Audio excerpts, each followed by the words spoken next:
Mari kita berdoa. Bapa di sorga, kami sungguh bersyukur atas anugerah dan kebaikan-Mu. Hari ini kami bersama-sama bisa datang beribadah, baik kami yang mengikuti secara langsung ataupun ada jemaat-jemaat yang mengikuti secara streaming. Biarlah Engkau siapkan hati kami untuk mendengarkan penguraian firman-Mu. Urapi hamba-Mu yang penuh kekurangan keterbatasan ini, Kau pakai dengan kuasa-Mu sehingga apa yang disampaikan berkenan di hati-Mu dan dimengerti oleh umat-Mu, dan kami bersama-sama bisa melakukannya dalam hidup kami. Ini doa kami, di dalam nama Tuhan Yesus Kristus kami naikkan doa ini. Amin. Bapak Ibu Saudara-saudari, mari kita sama-sama membuka Alkitab kita dari 1 Timotius pasal 4 ayatnya yang ke-12 hingga ayatnya yang ke-16. 1 Timotius pasal 4 ayat 12 hingga ayatnya yang ke-16.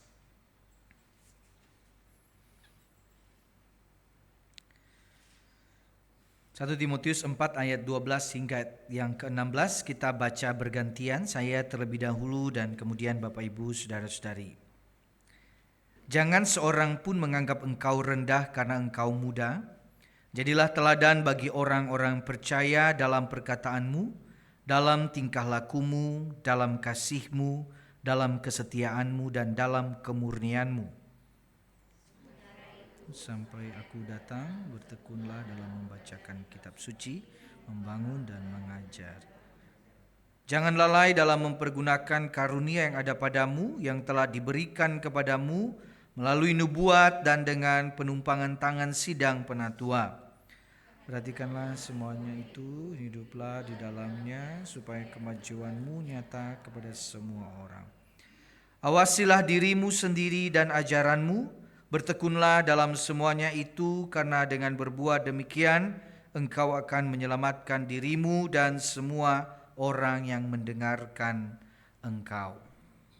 Sedemikian jauh pembacaan firman Tuhan Bapak Ibu Saudara-saudari.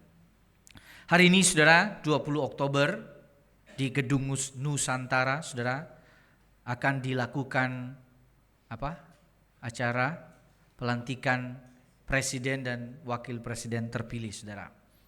Nah, Saudara, karena bertepatan hari ini saya khotbah, saya nggak bisa datang ke sana hari ini, Saudara. Andaikan saja hari ini saya tidak khotbah, Bapak Ibu juga pasti tidak datang karena tidak diundang pastinya. Tapi saudara-saudara, kita doakan semua acara hari ini berjalan dengan baik. Dan ngomong-ngomong soal presiden, saudara-saudara, saya teringat dengan sebuah cerita almarhum Gus Dur, ya, mantan presiden kita. Dia pernah bercerita humor seperti ini. Dia katakan begini, konon di dunia ini ada 4 macam sifat bangsa katanya. Yang pertama, saudara, ada orang yang sedikit bicara, sedikit kerja. Itu katanya Nigeria dan Angola. Yang kedua, ada orang yang sedikit bicara, banyak kerja. Itu bangsa Jepang dan Korea Selatan. Lalu yang ketiga, ada orang banyak bicara, banyak kerja. Itu Amerika dan Cina. Lalu yang keempat, ada orang banyak bicara, sedikit kerja, Pakistan dan India. Lalu kemudian ada seorang bertanya kepada Gus Dur, dia bilang, lalu kalau bangsa Indonesia masuk yang mana, Gus? Lalu Gus Dur bilang begini, enggak bisa dimasukkan di antara keempat itu. Loh, kenapa, Gus? Ya iya, karena di Indonesia antara yang dibicarakan beda dengan yang dikerjakan, katanya begitu, ya. Saudara-saudara, antara yang dibicarakan berbeda dengan yang dikerjakan, berarti artinya ada ketidakselarasan antara apa yang diomongin dengan apa yang dilakukan. Dan ini juga menjadi satu catatan penting bagi kehidupan orang Kristen sebenarnya. Apa yang diucapkan seharusnya selaras dengan apa yang dilakukan. Oleh karena itu, inilah nasihat dari Paulus kepada anak rohaninya Timotius untuk benar-benar menyelaraskan apa yang diajarkan, apa yang dilakukan itu mesti sejalan. Maka dia mengatakan, awasi dirimu dan ajaranmu. 2 minggu berturut-turut kalau Bapak Ibu setia mengikuti ibadah di GKPKR Telugong, kita belajar betul-betul tentang apa itu Injil sejati, Injil palsu, apa itu ajaran sehat dan ajaran yang sesat. Tetapi hari ini kita juga akan belajar, bukan cuma ngerti apa ajaran yang baik, ajaran yang benar, tetapi kita diajak untuk awasi dirimu ya. Jangan cuma ngerti doktrin, ngerti yang benar, tapi dirimu sendiri tidak benar. Paulus menunjukkan surat ini kepada Timotius, anak rohaninya, saudara-saudara, untuk memperhatikan baik-baik kehidupannya. Jangan sampai dia ketika berhadapan dengan ajaran sesat, hidupnya sendiri tersesat. Maka apa yang dialami Timotius seperti ini kira-kira? Timotius itu tantangannya dari dalam dirinya sendiri, ada tantangan. Dia masih muda, ya, konteks muda bisa relatif saudara ya. Tapi ada yang bilang dia 20 tahun, 30 tahun. Tapi bagi mereka itu muda karena Paulus lebih senior lagi. Tapi karena masih muda, jadi dianggap kurang berpengalaman. Jadi ada rasa malu dan minder dalam diri Timotius ketika harus menggembalakan jemaat. Itu dalam dirinya sendiri. Dari luar itu juga muncul tantangan yang lain. Pertama saudara, muncul ajaran sesat. Ajaran sesat apa? Yaitu asketis. Ada larangan terhadap hubungan seksual itu dosa katanya begitu ya. Ada makanan tertentu itu juga sesuatu yang tidak baik. Bahkan ada yang berpikir bahwa tidur itu gak baik begitu. Jadi menganggap bahwa apa yang dilakukan tubuh itu sesuatu yang tidak baik. Jadi hidup menderita. Nah, itu sesuatu yang juga penyesatan. Lalu kemudian cerita takhayul nenek-nenek tua katanya begitu ya. Ada mitos-mitos yang muncul ya di dalam gereja pada waktu itu. Lalu kalau kita baca keseluruhan Timotius ini ada dominasi dari beberapa pihak. Orang yang menganggap dirinya lebih senior begitu ya, sehingga agak kurang respect terhadap orang-orang yang lebih muda. Nah, menghadapi tantangan ini tentu saja saudara tidak mudah bagi seorang hamba Tuhan muda. Dan ini Timotius melihat diri saya kayaknya ada rasa minder dan malu, lihat keluar kayaknya ada banyak kesusahan. Nah, tetapi di dalam persoalan dan tantangannya ini, pesan Paulus cuma satu. Fokus saja sama satu hal. Yang jangan terlalu habiskan waktu memikirkan tentang dirimu sendiri, tentang keminderanmu atau ajaran sesat itu. Tapi pesan Paulus fokus pada apa saudara? Ini dia bilang, awasilah dirimu sendiri dan ajaranmu. Ibarat kita memotret saudara-saudara, kita putar, kita fokus ke satu titik, nah itu yang kita jepret begitu ya. Apa? Awasi dirimu sendiri dan ajaranmu. Jangan sampai kamu ikut hanyut dalam ketersesatan itu. Ya, jangan kemudian kita sibuk menilai kehidupan orang lain, tapi hidup kita sendiri kacau balau. Nah, itu pesan dari Paulus. Saudara, kita pernah mendengar istilah begini, mati satu tumbuh 1000. Benar ya? Itu di dalam kalimat optimis biasanya. Ketika ada dalam istilah kepemimpinan, ketika ada seorang pemimpin mendelegasikan, mewariskan hal-hal baik kepada anggotanya. Ketika dia misalnya mati, kita percaya mati satu tumbuh 1000. Karena kenapa? Ada warisan yang baik yang dia ajarkan. Ada pemimpin-pemimpin lain. Tapi ada istilah lain saudara, jatuh satu tumbang 1000. Maksudnya apa? Maksudnya ketika ada seorang pemimpin rohani, ya banyak pengikutnya, ribuan pengikutnya, tetapi kemudian dia jatuh pada skandal dosa yang besar, bisa loh tumbang 1000. Orang yang dulunya militan ikut Tuhan menjadi kecewa, putus asa dan mengatakan, gue gak ikut Tuhan lagi dah. Pemimpin gue aja kayak gitu. Banyak seperti itu saudara. Pemimpinnya jatuh dalam dosa, kemudian itu berakibat fatal. Banyak orang kemudian tinggalkan Tuhan, kecewa sama Tuhan karena banyaknya orang-orang yang mengagumi dia. Saudara-saudara, ini jadi peringatan ya. Mengawasi ajaran itu jauh lebih jelas sebenarnya perintahnya. Ketika ada orang yang mengajarkan doktrin yang salah, kita, ini gak bener nih, kita mudah ya. Tapi mengawasi diri sendiri yang gak gampang. Kenapa? Ini bicara tentang hati kita, kedalaman diri kita, dan ini yang tidak mudah. Sehingga Paulus benar-benar berbicara kepada Timotius, awasi dirimu sendiri. Awasi dirimu sendiri. Saudara, ketika saya merenungkan bagian ini sebagai pengkhotbah saudara, saya ini menyadari bahwa menemukan kebenaran di dalam Alkitab ini jauh lebih mudah dibanding menerapkannya dalam kehidupan saya. Jauh lebih mudah bagi saya mengkhotbahkan orang lain, mengkhotbahi orang lain, daripada saya mengkhotbahi diri saya sendiri. Karena itu perlu perjuangan untuk jangan sampai ada gap besar antara apa yang saya bicarakan dengan apa yang saya hidupi. Ketika saya mempersiapkan khotbah ini, saudara-saudara, saya baca ulang-ulang. Kok saya merasa Paulus bukan hanya bicara kepada Timotius, pemimpin muda itu ya. Paulus sedang berbicara secara personal kepada Yunus, si pendeta muda ini. Paulus Allah mengatakan, Yunus, awasi dirimu sendiri dan awasi ajaranmu. Saudara, jujur waktu mempersiapkan bagian ini saya banyak mengevaluasi hati saya sendiri, saudara. Karena ini ingat-ingatan yang penting sekali, jangan sampai hidup saya sendiri tersesat dan saya tidak menyadarinya. Maka penting bagi kita untuk bercermin setiap hari. Bagaimana dengan diriku? Bagaimana dengan diriku? Ketika saudara saya mempersiapkan bagian ini, saudara, salah satu buku yang lagi ya saya baca. Saya baca beberapa kali buku ini. Tapi kali ini saya baca lagi untuk saya menerapkan sendiri bagi diri saya sendiri untuk mengevaluasi hati saya sebagai seorang hamba Tuhan. Saudara-saudara, buku ini judulnya Pemimpin yang Sehat Secara Emosi. Di dalam buku ini ada 4 karakteristik pemimpin yang tidak sehat secara emosi. Katanya begini.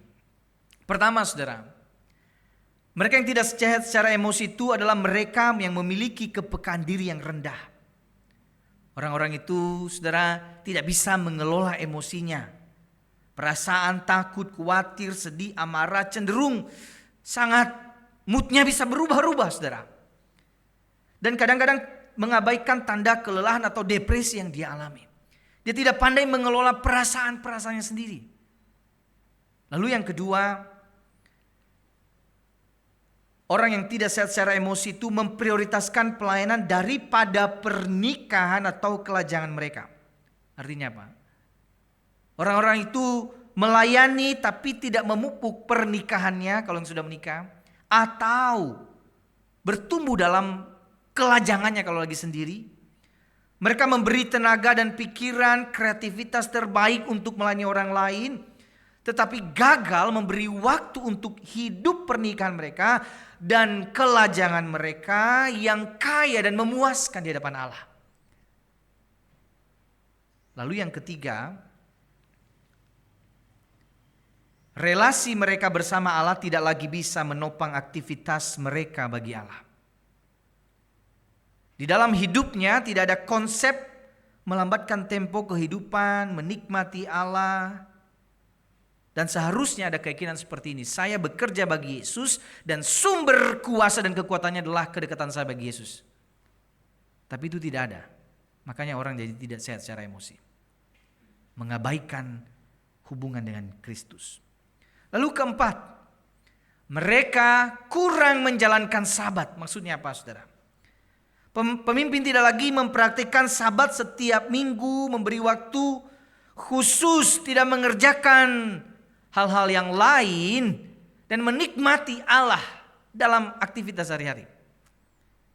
Kan banyak di antara kita mungkin ya saudara, kita ketika di rumah bersama dengan keluarga kita masih omongin kerjaan kita, pelayanan kita, dan padahal mereka ada di depan kita.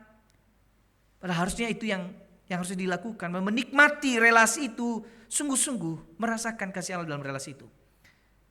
Dan ketika Kemudian dalam buku itu sudah ada lembar evaluasi ya, contreng segala macam. Dan saya harus jujur, aduh Tuhan, ada banyak yang belum beres di dalam diri saya.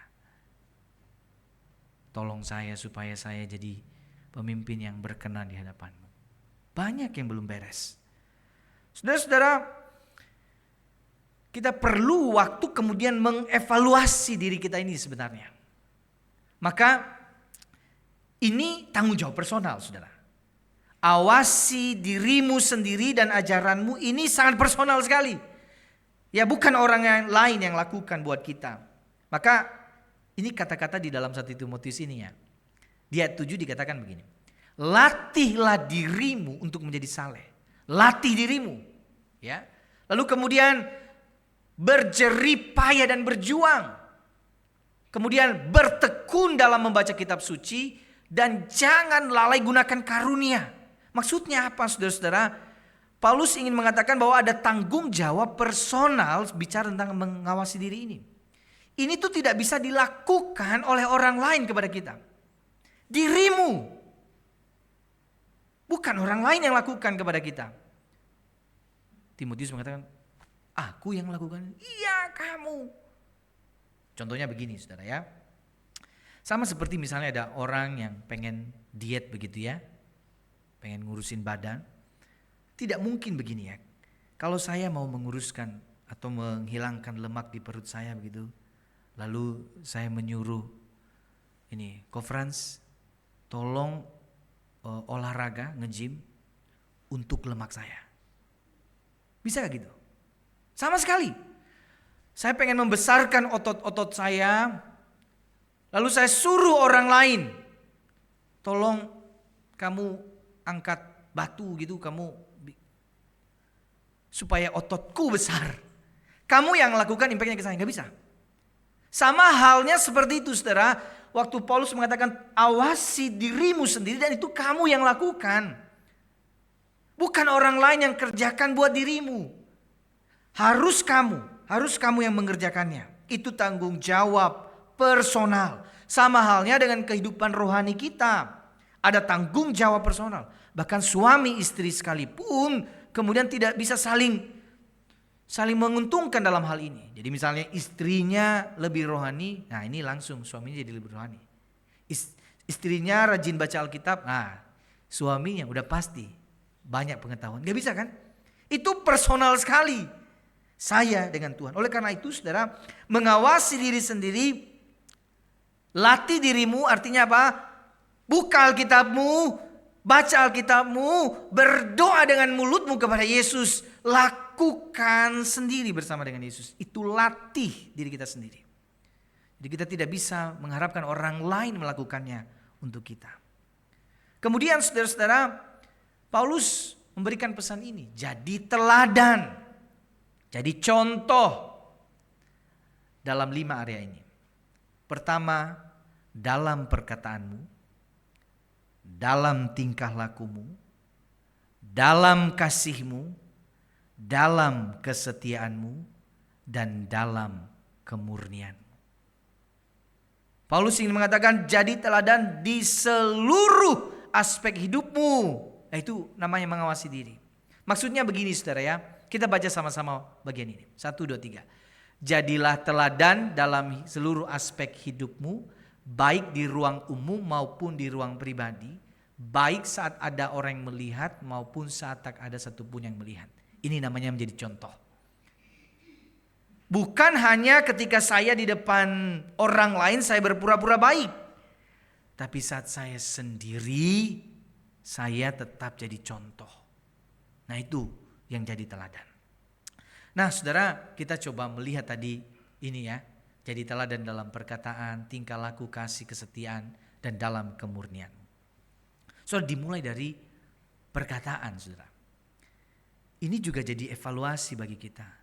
Waktu kita bicara tentang perkataan, kita coba tanya bagaimana selama ini cara kita berkata-kata. Apa yang keluar dari mulut kita selama ini? Kata-kata umpatan, fitnah, gosip, kebohongan, caci maki, atau berkat, hal-hal yang baik, hal-hal yang menyukakan hati Allah. Salah satu kedewasaan orang Kristen adalah dia mampu mengendalikan lidahnya.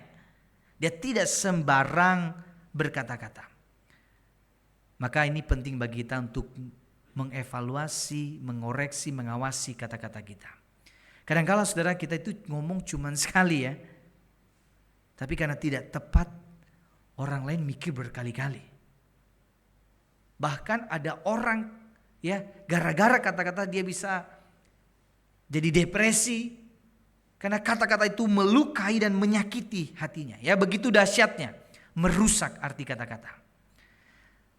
Maka di dalam Yakobus dikatakan begini, demikian juga lidah walaupun suatu anggota kecil dari tubuh, namun dapat memegahkan perkara-perkara yang besar. Lihatlah betapapun kecilnya api, ia dapat membakar hutan yang besar. Lidah itu seperti api, bisa membakar hutan. Demikian juga dengan kata-kata. Ya, kata-kata apa yang keluar selama ini? Apa yang keluar di dalam kita berrelasi dengan suami, istri, anak-anak. Apakah kata-kata yang berkenan di hadapan Allah atau tidak? Saudara, percaya ya, apa yang keluar dari mulut ini itu sebenarnya apa yang ada dalam hati seseorang. Sama seperti halnya ada satu gelas isinya kopi. Waktu dituang, yang keluar apa? Kopi, gak mungkin teh, gak mungkin susu gitu saudara ya.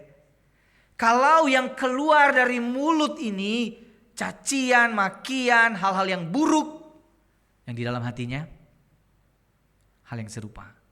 Jadi mesti mengendalikan kata-kata ini. Saudara, saya terus bergumul juga soal berkata-kata dengan baik, saudara. Dalam pernikahan saya dengan istri, tak terhitung ya, saya menyakiti dia dengan kata-kata saya dan secara langsung dia menyampaikannya kepada saya. Bahkan dia menangis karena saya dalam kata-kata saya seolah-olah merendahkan dia. Ya, kata-kata saya kadang ketus sama dia. Tapi waktu saya mengevaluasi diri, awalnya saya bilang gak ada niat hati. Tapi jauh di dalam hati saya ketika saya evaluasi, oh iya, ada kecenderungan dalam diri saya mungkin merendahkan istri saya. Sampai bisa keluar kalimat-kalimat itu. Dan saya berjuang untuk terus mengontrol kata-kata saya. Ya, menjaga supaya saya tidak melukai dan menyakiti hatinya. Kadang-kala saudara kita ini kalau omongan kita ini kita kadang cuman dengan bersembunyi di balik begini. Cuman candaan aja tersinggung. Wah, pernah gak dengar itu? Cuman candaan doang kok, gitu banget tersinggung. Ya. Atau kita bisa bilang, kamu mah orangnya cemen, hatinya terlalu rapuh. Ya. Padahal saudara-saudara, kita itu kadang gak sekuat orang lain. Itu makanya perlu berhati-hati ngomong. Apa yang dibicarakan ini benar-benar adalah kata-kata yang diresapi oleh firman Allah. Kata-kata yang membawa dampak baik. Saudara, mana yang benar saudara? Mikir dulu baru ngomong atau ngomong dulu baru mikir? Mana yang benar? Mikir apa? Mikir dulu baru ngomong saudara. Tapi yang kita lakukan seringkali apa? Ngomong dulu, mikirnya tahun depan kadang-kadang ya. Yang penting asal ngomong aja. Makanya sekarang mikir-mikir kalau mau ngomong saudara. Kita mesti mikir dulu apa yang mau kita bicarakan. Ya. Nah, perhatikan gambar di sebelah itu ya. Bagus juga gambarnya ya. Jadi ada bibir ya, ada giginya pasti saudara, coba lihat. Lalu di sebelah itu ada buah, ada es krim gitu ya, ada bunga, ada nada. Nah, itu gambaran kata-kata yang baik, yang manis. Tapi di sebelahnya kata-kata yang jahat, yang tidak baik itu seperti pedang, seperti pisau, seperti pistol. Itulah kata-kata yang buruk itu keluar ya. Kita cuma sekali doang, tapi itu bisa menyayat hati orang lain, melukai hati orang lain. Maka Before you speak, pikir-pikir katanya begitu. Is it true, helpful, important, necessary, kind? Apakah itu baik? Apakah itu benar, membantu, penting, berguna? Apakah itu baik? Ini. Jadi sebelum kita ngomong, kasih list pertanyaan dulu. Ini baik gak ya? Ini penting gak ya gue ngomongin? Ini membantu, ini dibutuhkan, ini sesuatu yang benar atau enggak? Sehingga kita tidak sembarangan berkata-kata. Maka penting tadi mengevaluasi hati, mengevaluasi cara kita berkata-kata. Jadi saudara-saudara, mulai hari ini kalau mungkin kita seringkali mengeluarkan umpatan hal-hal yang tidak baik, tahan diri, minta Tuhan tolong kita untuk bisa mengendalikan lidah kita. Jangan sembarangan berkata-kata. Yang kedua saudara, dalam seluruh aspek hidup ada hal yang perlu kita pertanyakan. Jadi aspek hidup itu misalnya begini. Bagaimana caraku mengelola waktuku, misalnya manajemen dan disiplin waktu. Ya, ini juga adalah jadi teladan di sini. Bagaimana cara kita mengelola waktu kita dengan baik. Ya, waktu kita diajak janjian jam segini, kita datangnya jam berapa begitu ya. Ada di sini yang suka telat. Bisa tunjuk orangnya di mana Bapak Ibu? Pakai baju apa dia? Hah? Gak ada di sini, orangnya belum datang kayaknya saudara ya. Ini juga jadi teladan ya. Mengelola waktu. Kita harus menghargai orang lain, itu juga jadi teladan ya. Kita mengelola waktu dengan baik. Disiplin waktu, mengelola waktu ini. Ada 24 jam Tuhan kasih, bagaimana kita benar-benar menggunakan waktu itu dengan sebaik-baiknya. Ya, ini juga Paulus tekankan tentang menjadi teladan dalam seluruh aspek. Yang kedua, saudara, bagaimana caraku mengelola uangku? Ya, apakah aku cenderung boros atau kikir dalam pengelolaan keuanganku? Ya, ini juga jadi dipertanyakan keteladanan orang Kristen, bagaimana pengelolaan uangnya, ya? Apakah kita bisa mengelola uang itu dengan baik atau tidak? Dan pertanyaan yang ketiga, saudara-saudara, yang menjadi bahan evaluasi kita, masihkah kita berduka cita karena dosa? Masih ada rasa gelisah ketika kita melakukan dosa atau tidak? Atau biasa saja? Apakah kita berpikir seperti perenang ini misalnya?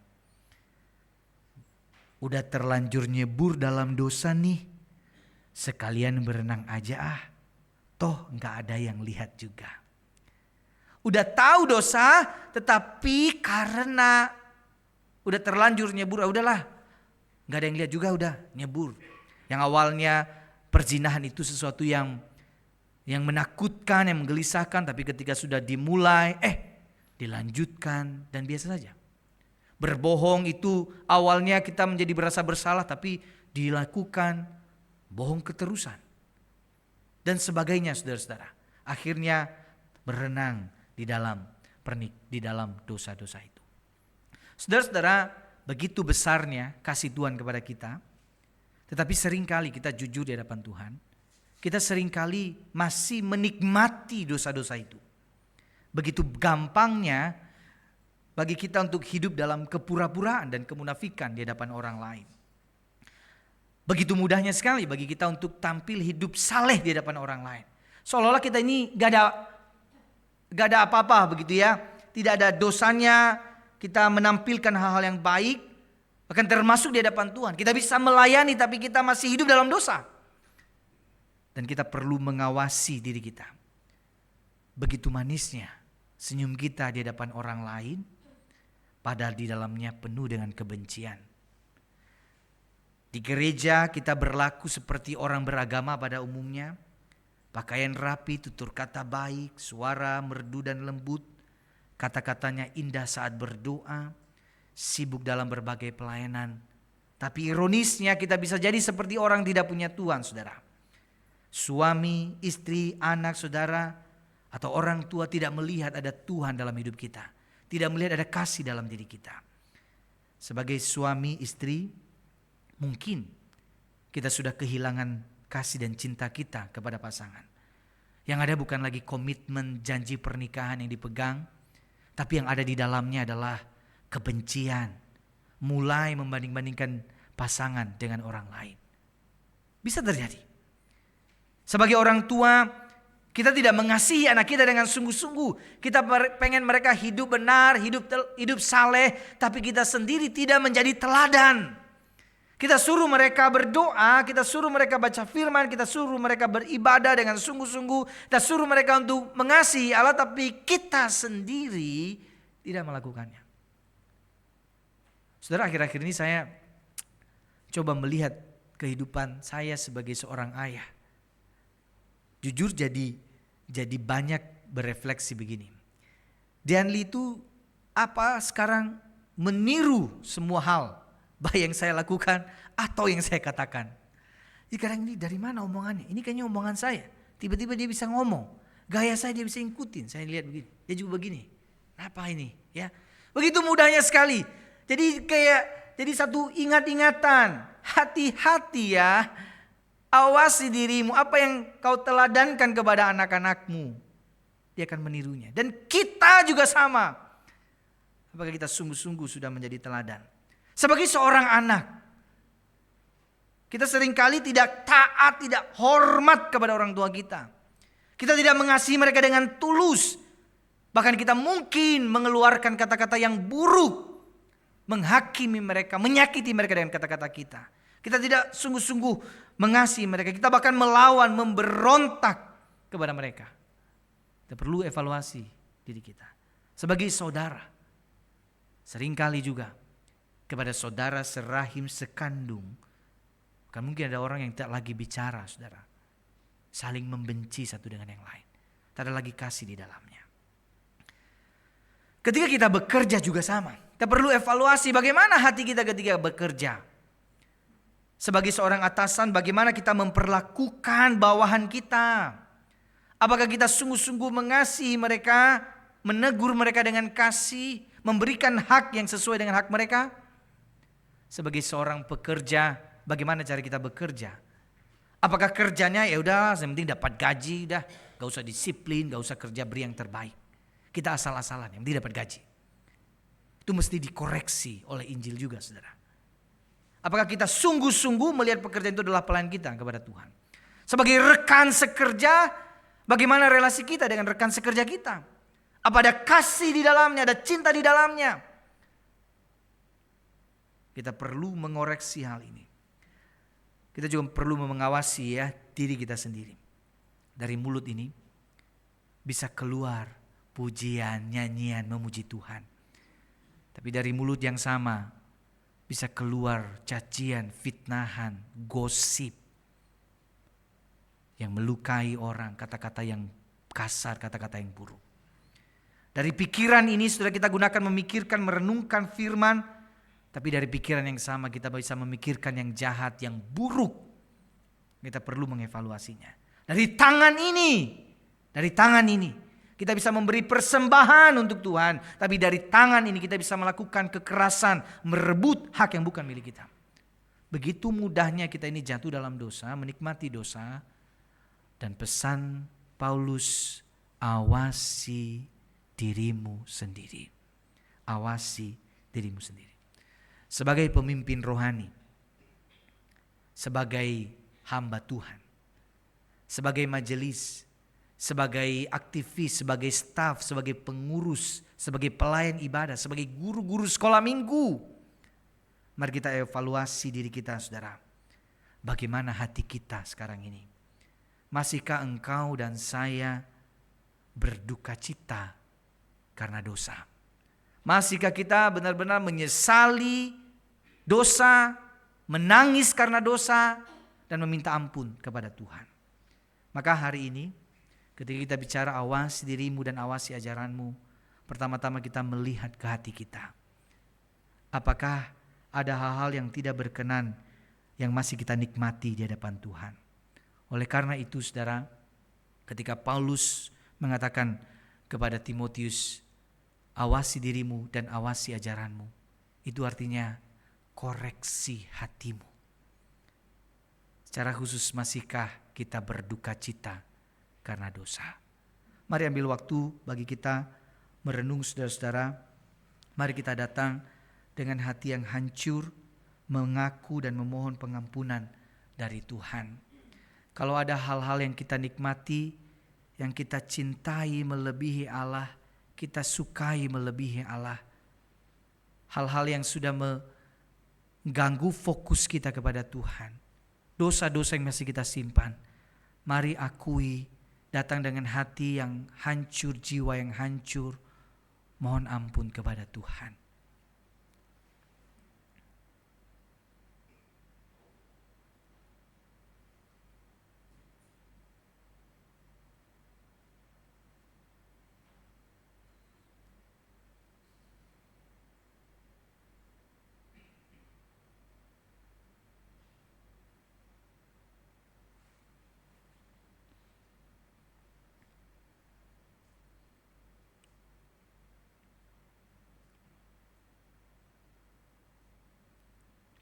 Bapa di sorga, tidak ada satupun yang tersembunyi di hadapan-Mu.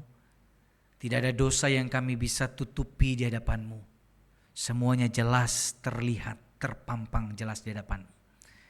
Dan ketika hari ini firman-Mu mengingatkan, menegur, mengoreksi hati kami, tolong kami Tuhan. Kami butuh anugerah dan pertolongan-Mu. Biarlah kami sungguh-sungguh menyesali dosa, berduka cita karena dosa, dan kami sungguh-sungguh mau diubahkan oleh Tuhan. Biarlah kami datang dengan hati yang hancur, jiwa yang hancur, memohon belas kasihan Tuhan, supaya kami hidupnya diberkenan oleh Tuhan. Roh Kudus tolong kami, mampukan kami, kuatkan kami, berikan semangat kepada kami, berikan dorongan kepada kami supaya kami bisa meninggalkan dosa-dosa kami, sehingga kami sungguh-sungguh hidup berkenan di hadapan-Mu. Terima kasih Tuhan, terima kasih. Biarlah firman-Mu yang sudah disampaikan bertumbuh dalam kehidupan kami. Di dalam nama Tuhan Yesus Kristus kami berdoa dan bersyukur. Amin.